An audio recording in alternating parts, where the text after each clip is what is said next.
Hello students of class 9th, my name is Vikas and I'm here to teach you mathematics. As you know, currently we're discussing our chapter number 9, circles, where we're discussing about basic fundamental concepts and problems regarding to circles. And now in this particular part, I'm going to introduce you about some properties regarding to the perpendiculars to the chord from the center. Yes, you know. So without wasting some more time, let's start our lecture. So basically, हमारे पास में क्या है, कोई भी circle है, yes या no. इस सर्कल से हम क्या ड्रॉ कर रहे हैं, एक कॉर्ड ड्रॉ कर रहे हैं, यस या नो। और देखो सेंटर से हम क्या करते हैं, कोई भी परपेंडिकुलर ड्रॉ करते हैं इस कॉर्ड के ऊपर, यस या नो। तो देखो कोई सर्कल है, सर्कल के पास कॉर्ड है, कॉर्ड पे क्या करते हैं हम, सेंटर से एक परपेंडिकुलर ड्रॉ करते हैं। तो उस रिगार्डिंग हम कुछ प्रॉपर्टीज इस पूरे लेक्चर में डिस्कस करने वाले हैं, या मैं ये कहूं उस रिगार्ड्स में हम कुछ थ्योरम्स डिस्कस करने वाले हैं, यस या नो। तो हम किसके रिगार्डिंग थ्योरम डिस्कस करने वाले हैं, perpendicular to the chord from the centre, कि किसी भी सर्कल में जो कॉर्ड होती है उसके रेफरेंस में क्या हो, सेंटर से एक परपेंडिकुलर ड्रॉ होता है। तो उस रिगार्ड में क्या क्या प्रॉपर्टीज हैं वो डिस्कस करते हैं। तो उनमें हमारे पास में जो पहली प्रॉपर्टी है, मैं कहूं जो हमारे पास में थ्योरम है, वो एनसीईआरटी की थ्योरम 9.3 है। ये थ्योरम हमें क्या कहती है, the perpendicular from the centre, the perpendicular from the center of a circle to a chord bisects the chord. What it says that, देखो सर्कल है, सर्कल में कॉर्ड है, सेंटर से परपेंडिकुलर आया, यस या नो। तो ये जो क्या करेगा, ये जो परपेंडिकुलर है ना, ये क्या करेगा, इस कॉर्ड को बाइसेक्ट कर देगा, यानी दो इक्वल पोर्शन में स्प्लिट कर देगा। सपोज करते हैं ये मेरे पास में पॉइंट एम है ना, देखो ये ए से एम के डिस्टेंस, एम से बी के डिस्टेंस कैसी होगी, इक्वल होगी। ये बात हमें इस पर्टिकुलर थ्योरम में प्रूव करनी है। सिंस देखा जाए प्रूफ, हमारे पास जो थ्योरम है ना, प्रूफ बेस्ड होती है, यस या नो। इसे प्रूफ करें तो सबसे पहले गिवन स्टेटमेंट लिख लेते हैं। अब गिवन में क्या होगा हमारे पास में, देखो a circle with center O which has AB as a chord, ऐसे नो, AB क्या है, एक chord है, and OM is a perpendicular to chord AB। OM क्या है, परपेंडिकुलर है chord AB की, that means angle OM A and angle OMB, ये एंगल कितने डिग्री के हैं, प्लस सर ये एंगल मेरे पास में 90 डिग्री के होंगे, यस या नो। इसमें प्रूफ क्या करना है, पर्टिकुलर क्वेश्चन में हमें प्रूफ करना है इस क्वेश्चन में कि हमारे पास में देखो ये ए से एम के डिस्टेंस है ना, ये एम से बी के डिस्टेंस के इक्वल होनी चाहिए। दैट मीन्स OM क्या करता है, मेरे पास में बाइसेक्ट करता है कॉर्ड AB। ये बात हमें इस पर्टिकुलर थ्योरम में या इस पर्टिकुलर क्वेश्चन में प्रूफ करनी है। तो इसके लिए हम एक माइनर सी कंस्ट्रक्शन करेंगे। माइनर से क्या करेंगे, कंस्ट्रक्शन। कंस्ट्रक्शन में क्या करेंगे, हमारे पास देखो कॉर्ड के जो टर्मिनल्स है ना, A एंड B, इनको ज्वाइन करेंगे। तो join A to O and B to O, yes या नो। मैंने क्या करा, ए और ओ को आपस में ज्वाइन कर दिया और बी और ओ को आपस में क्या कर दिया, ज्वाइन कर दिया। तो हमारे पास में स्ट्रक्चर क्या बनेगा, बोला सर देखो जैसे ही मैंने इनको आपस में ज्वाइन किया, तो देखो अब अगर ऑब्जर्व किया जाए तो देखो जैसे मैंने ज्वाइन किया, आप देखो अब आपके पास में एक ट्रायंगल दिख रहा है, कि आपको बोला हाँ सर मुझे अब ट्रायंगल देखने को मिल रहा है, यस या नो। देखो ओ से ए को ज्वाइन कर दिया, ओ से बी को ज्वाइन कर दिया। प्रूफ क्या करना है, AM और MB डिस्टेंस कैसी है, इक्वल होनी चाहिए। तो अब अगर देखा जाए तो जरा देखो, सिंस अब अगर मैं स्ट्रक्चर को ऑब्जर्व करता हूं तो मैं अब इस स्ट्रक्चर के अंदर दो ट्राइंगल्स ऑब्जर्व कर पा रहा हूं। बोला सर दो ट्राइंगल्स कैसे, तो जरा देखो, अगर अब ऑब्जर्व किया जाए ना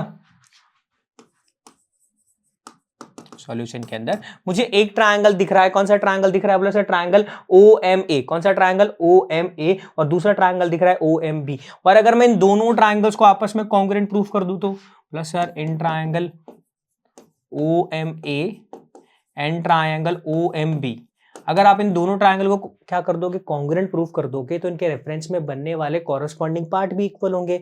और अगर देखा जाए उसके अंदर मेरे पास में A M and M B side कैसी है, बोला सर अगर देखा जाए यहाँ से मेरे पास में ए एम और ये जो मेरे पास में बी एम वाली जो साइड है ना, ये दोनों साइड मेरे पास में इस ट्राइंगल के क्या है, कॉरस्पॉन्डिंग पार्ट ही तो होंगे।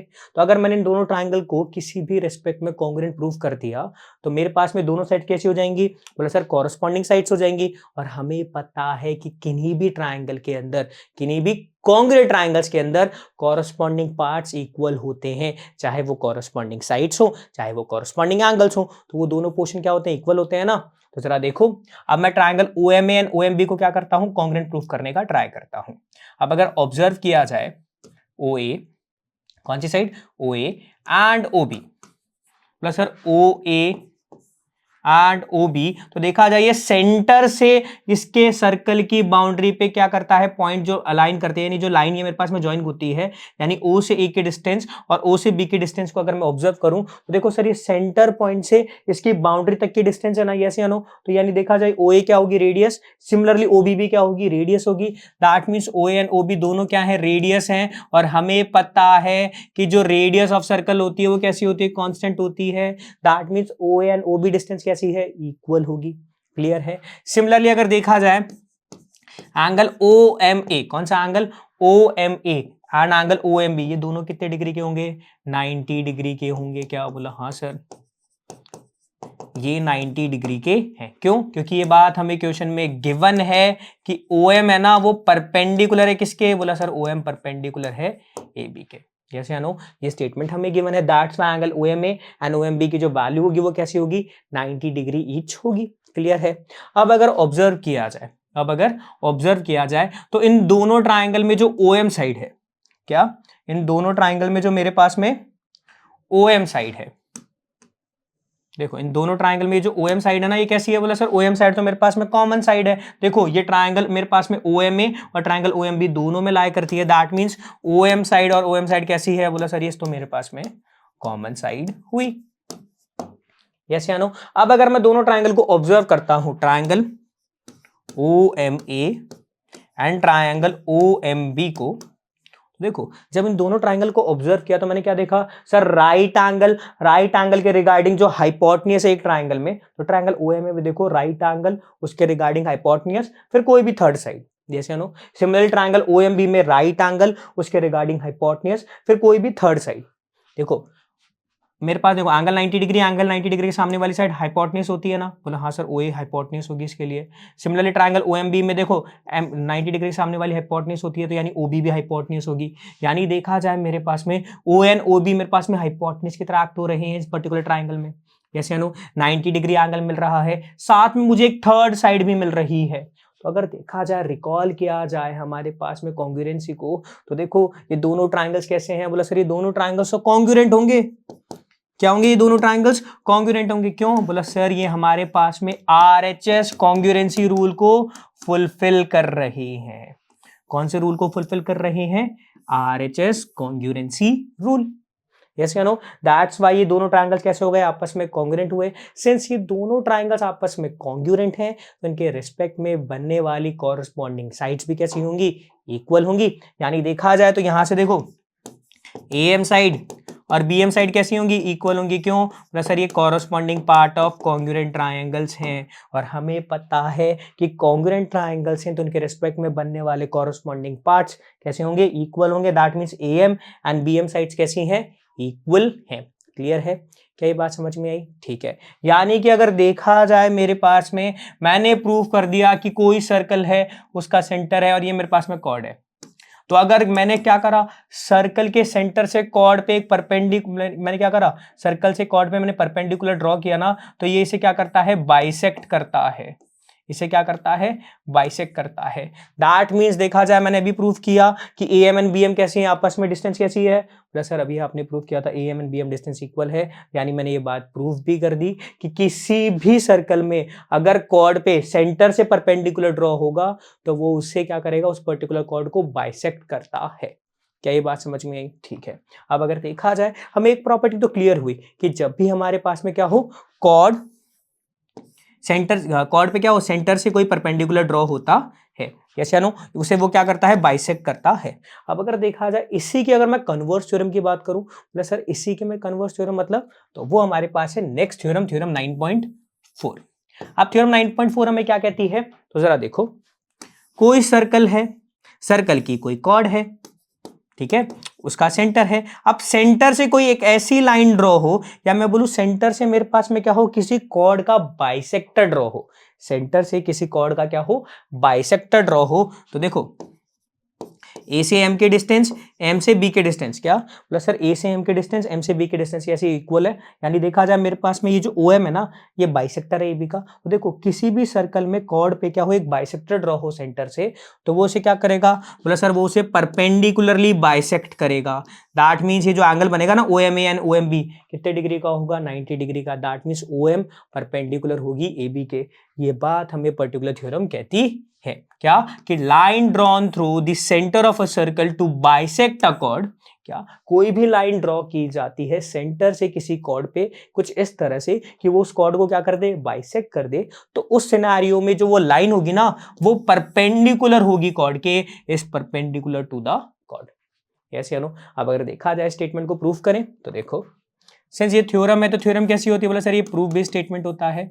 तो अब सिंस इसे प्रूफ करना है, तो सबसे पहले हम गिवन स्टेटमेंट लिख लेते हैं।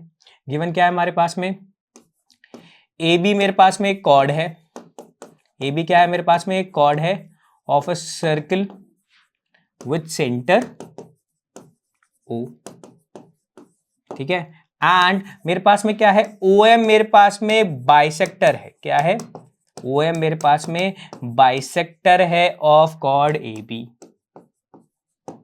सच दैट ए से एम के डिस्टेंस बी से एम के डिस्टेंस के इक्वल है। अगर ऑब्जर्व करें तो देखो ये हमारे पास में कॉर्ड है, ठीक है, इस कॉर्ड पे मैंने क्या करा, एक बाइसेक्टर ड्रॉ करा ओ से, ठीक है, मैंने इस कॉर्ड पे क्या करा, एक बाइसेक्टर ड्रॉ किया, कैसे कि ए से एम के डिस्टेंस एम से बी के डिस्टेंस के इक्वल है। हमें प्रूफ क्या करना है, बोला सर हमें प्रूफ करना है कि देखो आपके पास में जो एंगल ओ एम ए है, या फिर मैं बोलूं एंगल ओ एम बी है, ये कितने डिग्री के होंगे, ये 90 डिग्री के होंगे। दैट मीन्स हमें प्रूफ क्या करना है कि जो ओ एम है ना, वो परपेंडिकुलर भी होगी ए बी के। ये बात हमें इस पर्टिकुलर क्वेश्चन में प्रूफ करनी है। अब इसके लिए एक छोटी सी कंस्ट्रक्शन कर ले, बोला हाँ सर कंस्ट्रक्शन कर सकते हैं। अब कंस्ट्रक्शन में क्या करेंगे, हम ज्वाइन कर देंगे ओ से ए को एंड ओ से बी को, यानी अगर देखा जाए, इसको समझा जाए, तो देखो ओ और ए आपस में ज्वाइन हो गए, ओ और बी भी क्या हो गए, आपस में ज्वाइन हो गए। क्लियर है, देखा जाए हमने इतनी सी सिंपल सी कंस्ट्रक्शन ही की। हमने क्या देखा कि ए बी कॉर्ड थी, ओ एम उसका बाइसेक्टर था, फिर हमने क्या करा, इसके जो मेरे पास में कॉर्ड के टर्मिनल्स थे उसको सेंटर से ज्वाइन किया। क्लियर है। अब अगर देखा जाए हमें प्रूफ क्या करना है, O M A and O M B कैसे हैं, आपस में इक्वल है, और किसके इक्वल है, 90 डिग्री के। क्लियर है, तो जरा देखें करें इसे प्रूफ। तो देखो सॉल्यूशन, अब अगर मैं इसको ढंग से ऑब्जर्व करता हूं, तो देखो मैं जब पर्टिकुलर स्ट्रक्चर को ढंग से ऑब्जर्व करता हूं ना, तो मैं एक चीज नोटिस करता हूं कि मुझे यहाँ पे दो ट्रायंगल देखने को मिल रहे हैं। तो सर दो ट्रायंगल कैसे, तो देखो अगर मैं इसे ढंग से ऑब्जर्व करूं, क्या करूं, इसे ढंग से ऑब्जर्व करूं, तो देखो एक ट्रायंगल मुझे देखने को मिल रहा है, triangle O M A, yes या नो।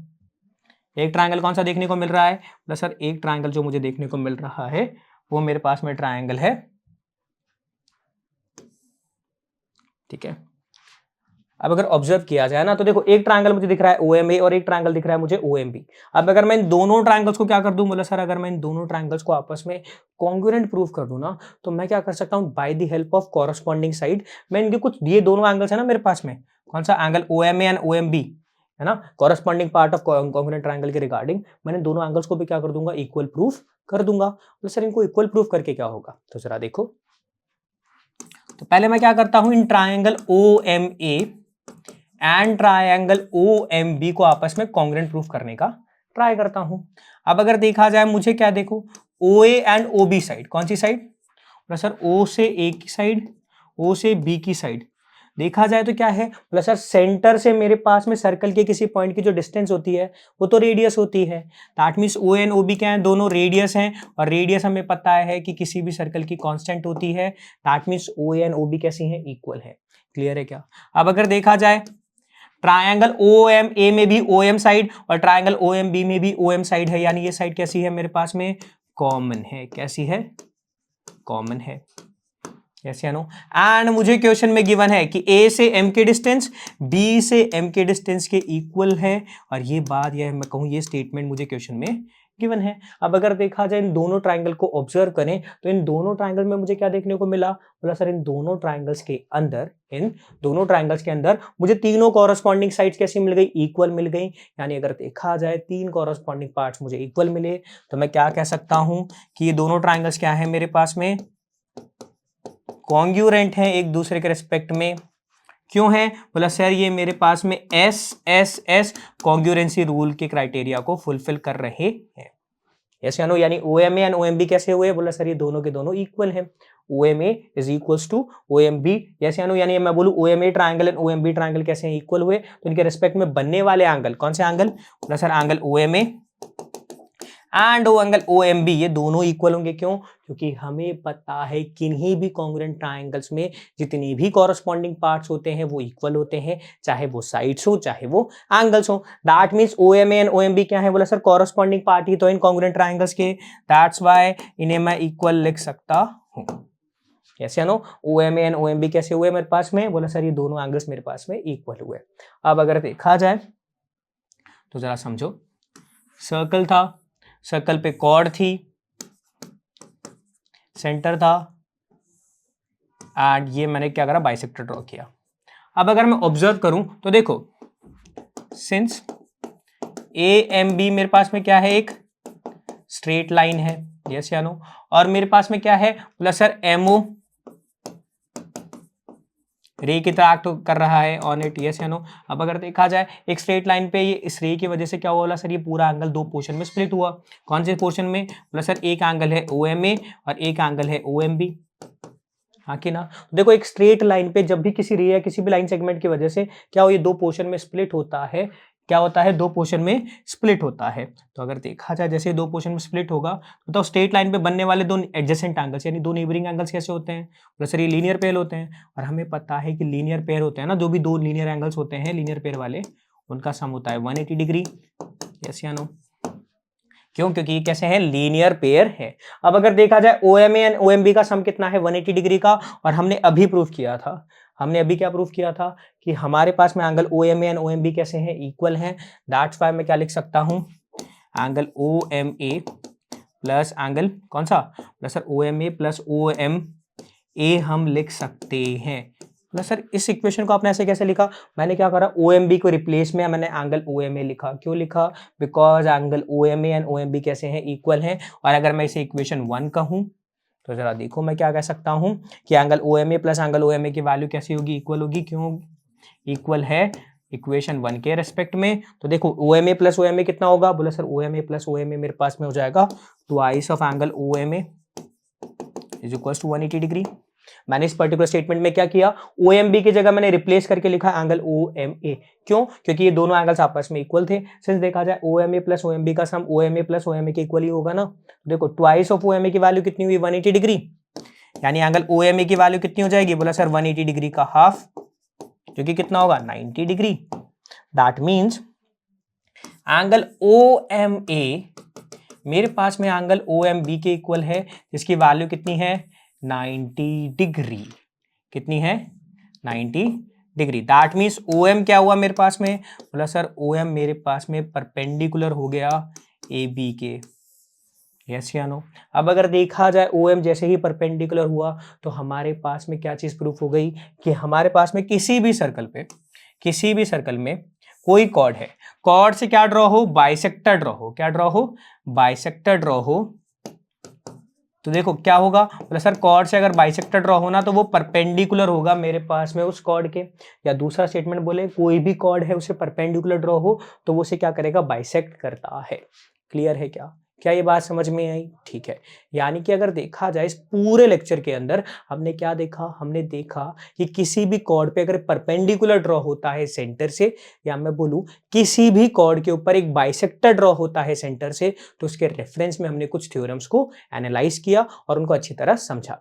और अगर देखा जाए इस पूरे लेक्चर के अंदर हमने जो कुछ भी डिस्कस किया है, अगर वो हमें समझ में आया होगा तो उसके रिगार्डिंग कुछ असेसमेंट के क्वेश्चन हो जाएं, तो जरा देखते हैं।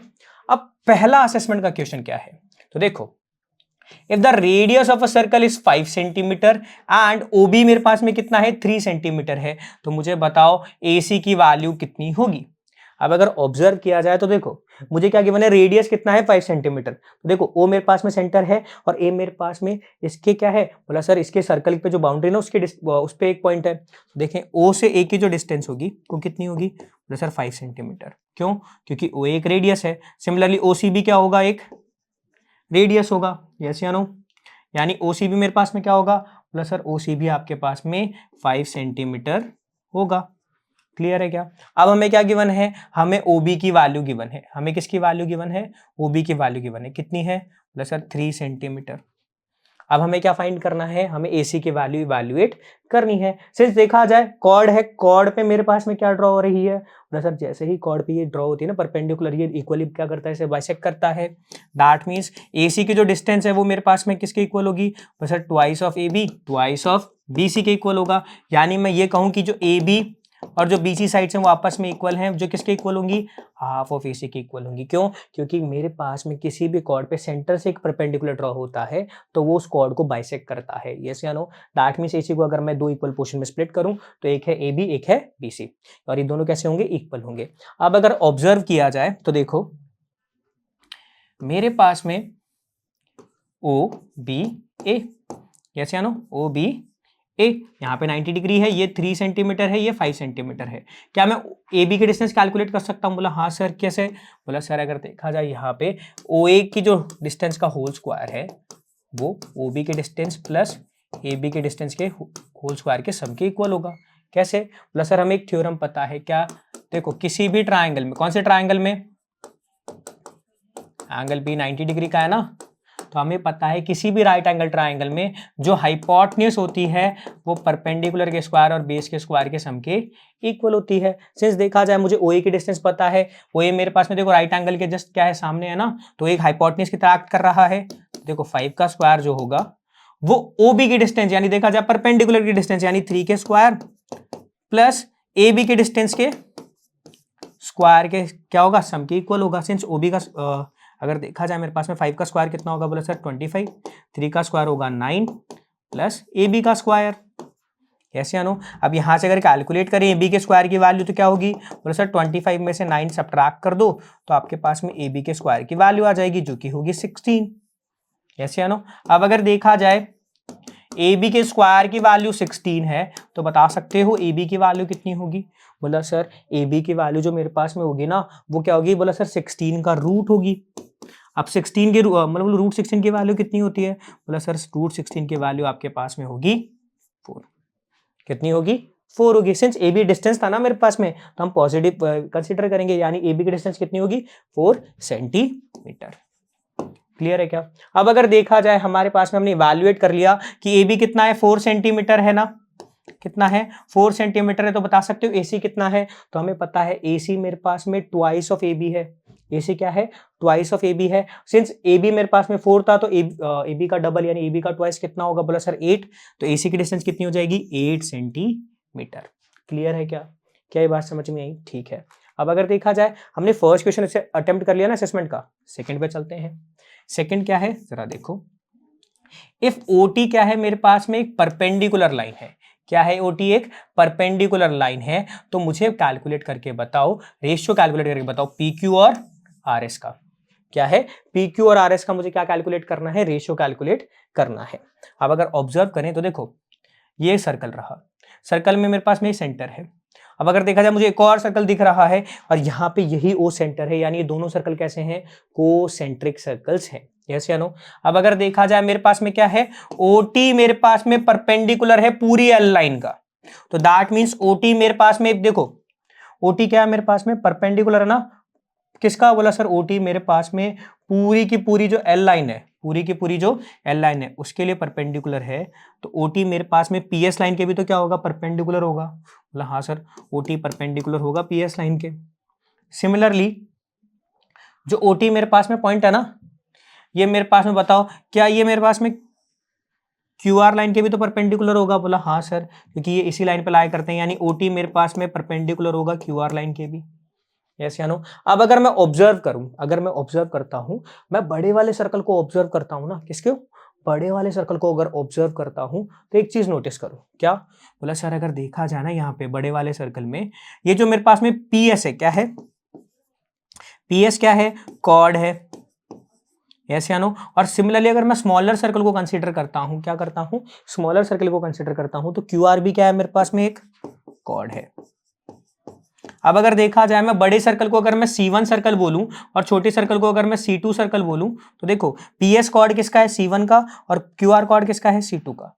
यस या नो? अब एक चीज देखो, मैंने क्या करा? सेंटर से एक परपेंडिकुलर ड्रॉ करा किसी भी सर्कल के कॉर्ड पे। दैट मींस Q से T की डिस्टेंस, किसकी डिस्टेंस? बोला सर Q से T की डिस्टेंस T से R के डिस्टेंस के इक्वल होगी, जो कि QR के हाफ के इक्वल होगी। यस या नो? ये QR के हाफ के इक्वल होगी। नाउ अगर ऑब्जर्व करें, क्या ऑब्जर्व करें? बोला सर देखो मेरे पास में Q से T की डिस्टेंस, T से R की डिस्टेंस QR की डिस्टेंस के हाफ के इक्वल है। सिमिलर लॉजिक से देखा जाए, अब मैं अगर C1 सर्कल के रिस्पेक्ट में बात करूं, तो सेंटर से परपेंडिकुलर तो ड्रॉ हो रहा है, यानी ये PS जो पूरी कॉर्ड है ना, इसको क्या करेगा? बाइसेक्ट करेगा। यानी देखा जाए मेरे पास में P से T की डिस्टेंस T से S के डिस्टेंस के इक्वल होगी, जो कि PS डिस्टेंस के हाफ के इक्वल है। क्या? P से T की डिस्टेंस TS डिस्टेंस के इक्वल होगी, जो PS डिस्टेंस के हाफ के इक्वल है। अब अगर देखा जाए हमें इवैल्यूएट क्या करना है? हमें इवैल्यूएट करना है कि हमारे पास में जो PQ और RS का जो रेशियो होगा वो क्या होगा? PQ और RS का जो रेशियो होगा वो क्या होगा? यस या नो? अब अगर देखा जाए तो देखो सर्कल था, यस या नो? मैं पहले बिगर सर्कल की बात कर रहा हूं, ठीक है? ये है PS, है ना? अब अगर देखा जाए ये मेरे पास में T है, तो एक बात बताओ, यहाँ पे एक ऑब्जर्वर लाइन ये हुई। सेकंड मेरे पास में देखो इसी के अंदर कोसेंट्रिक सर्कल है, यानी इसी सेंटर के रिगार्डिंग मेरे पास में एक और सर्कल है। यस या नो? ये मेरे पास में क्या है? Q और R, ठीक है? ये कैसा है मेरे पास में? Q और R। अब अगर ऑब्जर्व करा जाए ना, तो देखो PT के डिस्टेंस TS डिस्टेंस के इक्वल है, P से T के डिस्टेंस TS डिस्टेंस के इक्वल है, यानी PT अपॉन TS 1 है। PT बाय TS का जो रेशियो होगा वो कितना होगा? 1 होगा। क्यों? क्योंकि दोनों के दोनों इक्वल हैं, और अगर देखा जाए दोनों इक्वल है, यानी PT बाय TS की वैल्यू कितनी होगी? 1 होगी। सिंस अगर ऑब्जर्व किया जाए, मैं PT को क्या लिख सकता हूं? प्लस सर P से T के डिस्टेंस को आप लिख सकते हो PQ प्लस QT। यस या नो? सिमिलरली TS डिस्टेंस को हम क्या लिख सकते हैं? प्लस सर TS डिस्टेंस को आप लिख सकते हो TR plus RS distance. Yes या नो? अब अगर देखा जाए ये दोनों वैल्यू मैं इक्वेशन में पुट कर दूं तो क्या होगा? प्लस सर मेरे पास में वैल्यू आएगी PQ प्लस QT अपॉन में TS प्लस RS की वैल्यू कितनी होगी? 1 होगी। यस या नो? यानी देखा जाए दोनों इक्वल थी ना, यानी देखा जाए PQ प्लस QT और TS प्लस RS, ये देखो PT और TS इक्वल है, और PT की वैल्यू है PQ प्लस QT और TS की वैल्यू है TR प्लस RS। यस या नो? अब अगर देखा जाए दोनों वैल्यूज इक्वल है, तो मैं क्या लिख सकता हूं? प्लस सर मैं लिख सकता हूं PQ plus QT TR plus RS के इक्वल होगा। यस या नो? और अभी हमने देखा था क्या सर? QT और TR डिस्टेंस कैसी है? प्लस सर ये तो इक्वल है, तो आप इसे क्या लिख सकते हो? PQ plus QT is equals to QT plus RS। मैंने क्या किया? TR की जगह क्या? सिंस QT और TR डिस्टेंस कैसी है? आपस में इक्वल है ना, तो मैं क्या कर सकता हूं? इस पर्टिकुलर में TR को रिप्लेस करके QT लिख सकता हूं, क्योंकि दोनों इक्वल है, तो कोई इंपैक्ट नहीं होगा। तो अगर देखा जाए PQ इज इक्वल टू कितना आएगा? Plus sir QT plus RS minus QT, ये आपस में एलिमिनेट, तो PQ की वैल्यू किसके इक्वल आ गई? तो सर PQ की वैल्यू मेरे पास में RS के इक्वल हुई। अब अगर देखा जाए PQ और RS इक्वल है, तो इनका रेशियो कितना होगा? तो सर PQ और RS का अगर आप देखो, ये दोनों की दोनों वैल्यूज इक्वल हैं, दोनों कैसी हैं? इक्वल हैं। तो देखो मैंने क्या प्रूफ किया?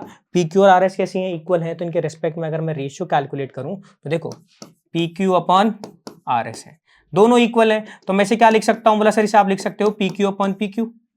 बताओ पी क्यू अपन पी क्यू, या मैं बोलूँ पी क्यू अपन आर एस दोनों इक्वल है तो इनका रेशियो कितना आएगा? बोले सर पी क्यू अपन पी क्यू का 1 होता है, यानी पी क्यू अपन आर एस का रेशियो भी कितना होगा? 1 होगा। दैट मीन्स ऑप्शन सी मेरे पास में करेक्ट ऑप्शन है। क्लियर है क्या? क्या ये बात समझ में आई? ठीक है, so that's it for this particular part. और अब नेक्स्ट पार्ट में हम चैप्टर के रिगार्डिंग कुछ और इंटरेस्टिंग इंपॉर्टेंट क्वेश्चंस को अटेम्प्ट करेंगे। सो थैंक यू एंड जय हिंद।